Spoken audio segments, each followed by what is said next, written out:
ایک مریض نے ڈاکٹر سے اپنے مرض کی کیفیت بیان کرتے ہوئے کہا، مجھے یہ عجیب و غریب مرض ہے کہ میری بیوی جب بولنا شروع کرتی ہے تو مجھے اس کا ایک لفظ تک سنائی نہیں دیتا۔ یہ سن کر ڈاکٹر بولا، جناب اسے اپنی بیماری نہ سمجھیں، بلکہ یہ نعمت خداوندی ہے جو آپ کو عطا ہوئی ہے۔ لائٹر کی ڈبیا پر یہ عبارت درج تھی کہ ہنگامی حالات میں پشت پر لکھی ہوئی ہدایات پر عمل کیجیے۔ خریدار نے ڈبیا پلٹ کر دیکھی، لکھا تھا، ابھی نہیں، صرف ہنگامی حالات میں۔ ایک شخص نے بیمہ کمپنی کے نمائندے سے پوچھا، اگر میں آج اپنی بیوی کا بیمہ کراؤں اور کل وہ مر جائے تو مجھے کیا ملے گا؟ نمائندے نے سنجیدگی سے کہا، غالباً سزائے موت۔ خود فراموش پروفیسر ہوٹل میں مقیم تھا۔ چند روز بعد وہ ہوٹل چھوڑ گیا۔ اسٹیشن پر پہنچا تو اسے اچانک یاد آیا کہ اس کی چھتری تو ہوٹل کے کمرے میں ہی رہ گئی ہے۔ چنانچہ وہ واپس پلٹا۔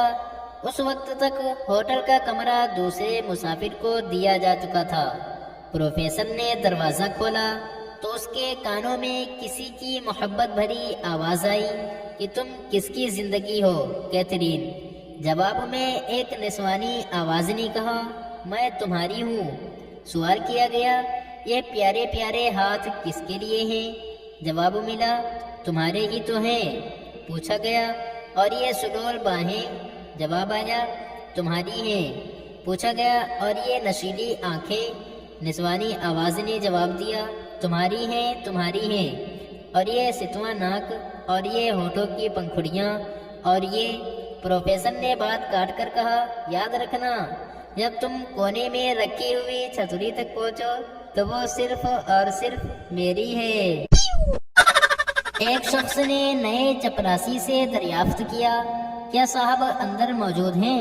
چپراسی نے شخص سے پوچھا، پہلے یہ بتائیے کہ آپ سیلز مین ہیں، بیمہ ایجنٹ ہیں، یا صاحب کے کوئی دوست ہیں؟ اس شخص کو غصہ آ گیا اور وہ بولا، میں یہ سبھی کچھ ہوں، اب بتاؤ کیا کہتے ہو؟ چپراسی نے بڑے اطمینان سے جواب دیا، اگر آپ سیلز مین ہیں تو صاحب میٹنگ میں ہیں، انتظار کریں یا پھر کبھی آ جائیں۔ اگر آپ بیمہ ایجنٹ ہیں تو آپ کو پتہ ہونا چاہیے کہ آج صاحب سے ملاقات نہ ہو سکے گی، کیونکہ صاحب شہر سے باہر گئے ہوئے ہیں۔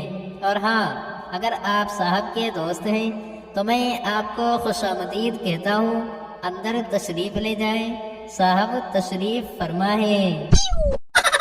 اداکار نے فلم ساز سے تحریری معاہدے کا مطالبہ کیا۔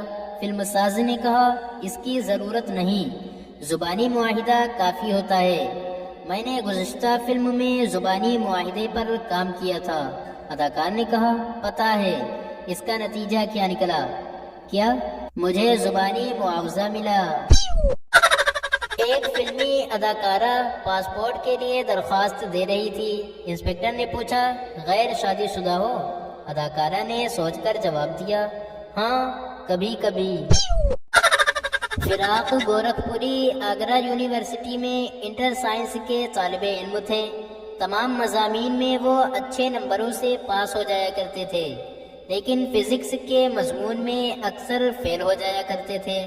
ایک دن کالج کے پرنسپل نے ان سے سوال کیا، میاں کیا بات ہے؟ تمام مضامین میں تو تمہارے نمبر بہت اچھے آتے ہیں، لیکن فزکس میں کیوں فیل ہو جاتے ہو؟ فراق نے برجستہ جواب دیا، جناب میں فزیکلی کمزور ہوں۔